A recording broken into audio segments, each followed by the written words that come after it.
Hello and namaste. Welcome to my channel Tech and Travel.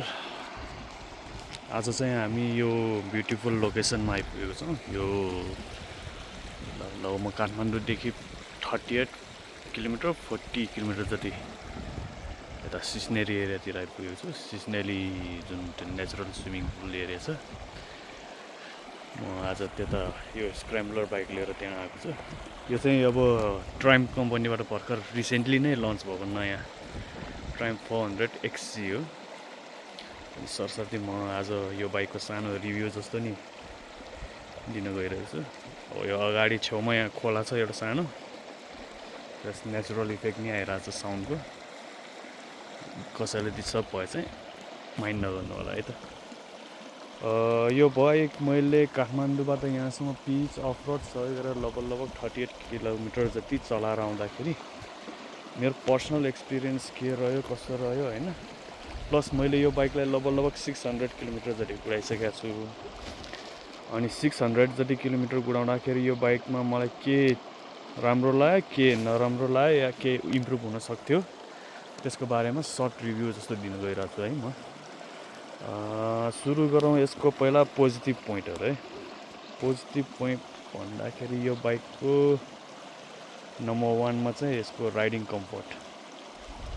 यसको riding comfort चाहिँ मलाई एकदमै चित्त बुझ्यो। यो सिट पनि एकदम कुसनिङ टाइपकै छ, मजाकै छ भने। अनि अर्को भनेको यो बाइकको पर्फर्मेन्स, पावर चाहिँ गजबै छ यो बाइकको।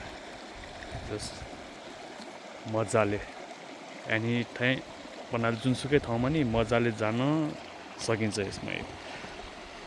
अनि अर्को भनेको यसको रिफाइनमेन्ट जस्ट 100 सम्म ठिकै छ। त्यो पछि चाहिँ थोरै भाइब्रेसन छ, तर त्यो खासै त्यस्तो गाह्रो हुने खालको चाहिँ भाइब्रेसन छैन।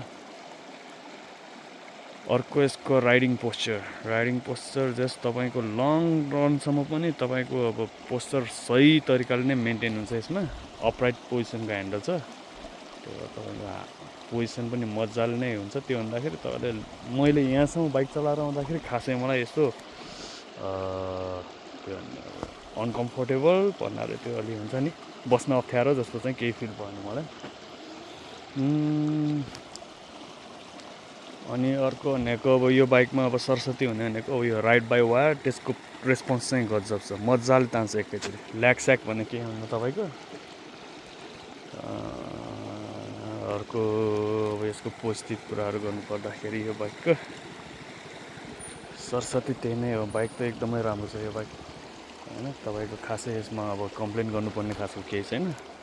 थोरै कुरा मलाई यसमा अब चित्त नबुझेको जुन चाहिँ राम्रो हुनसक्थ्यो त्यो चाहिँ पहिलो कुरा यसको चाहिँ हेडलाइट। यो बाइकको हेडलाइट चाहिँ तपाईँको यस्तो छ अब भन्नाले अब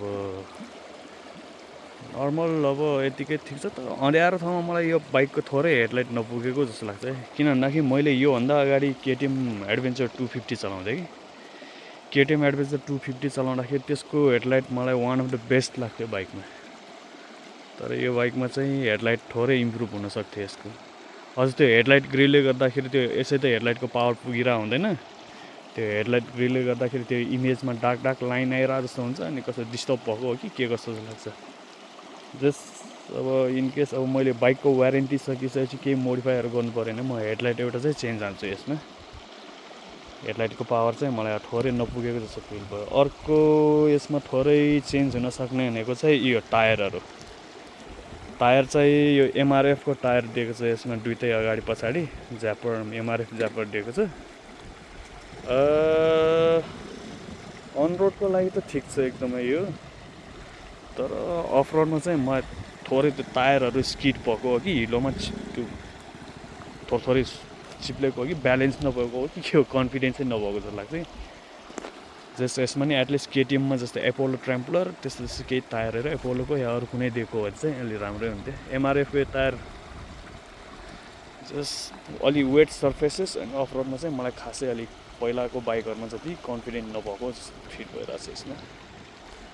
अनि यसमा थोरै अरू इम्प्रुभ हुन सक्ने अरू के छ, सरस्वती यसमा चेन्ज हुन सक्ने त त्यति नै हो, खासै अरू त केही छैन यो बाइकको।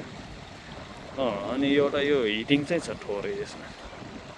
हुन त 400 सीसीको बाइक हो होइन, 400 सीसीको बाइकमा त तपाईँले अब त्यो नि सिङ्गल सिलिन्डर इन्जिनबाट तपाईँले हिटिङ नहुने त एक्सपेक्ट गर्नु नगर्दा नै हुन्छ। किन भन्दाखेरि अब 400 सीसीको बाइक हाम्रो नर्मल अब 150-200 सीसीको बाइकै अफ रोडहरूमा आउँदाखेरि तातिरा हुन्छ, यो त झन् अब 400 सीसीको हो। तर यो जस्ट अब जाममा तपाईँ फस्नु पऱ्यो, लङ टर्मसम्म जाममा हिँडिराख्नु हुन्छ भने चाहिँ जस्ट इन्जिनको त्यो हिटले चाहिँ अब अलिक नमजा हुनसक्छ तपाईँलाई।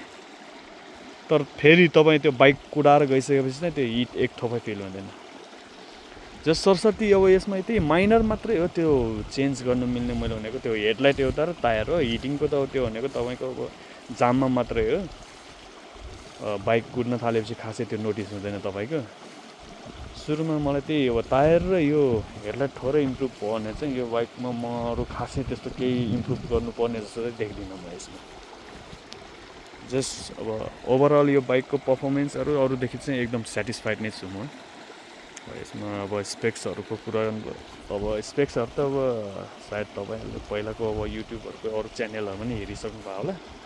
यसमा सरस्वती आउने फङ्सनहरू traction control, ride by wire, sleep and assist clutch, dual channel ABS, त्यो पनि अब स्विचेबल रहेछ यसमा। 13 लिटरको फ्युल ट्याङ्क छ। र यो बाइकले मैले सरस्वती अहिले सिटीमा चलाइरहँदा चाहिँ यस्तै 22देखि 24सम्मको माइलेज दिइरहेछ। अब मैले अफ रोडको चाहिँ अब म के कस्तो मैले एक्ज्याक्ट खासै त्यस्तो केही नोटिस गरेको छैन यसमा। त्यही हो, अब यसमा माइलेज चाहिँ मैले सिटीमा चाहिँ 22देखि 24सम्मको पाइरहेको छु, लगभग 22, 23, 24 त्यस्तै छ। ओभरअल यो बाइक चाहिँ जस्ट एकदमै राम्रो छ। यति नै हो। अब यसको लङ टर्म रिभ्यू चाहिँ म पछि लिएर आउनेछु, अहिलेको लागि चाहिँ यति नै।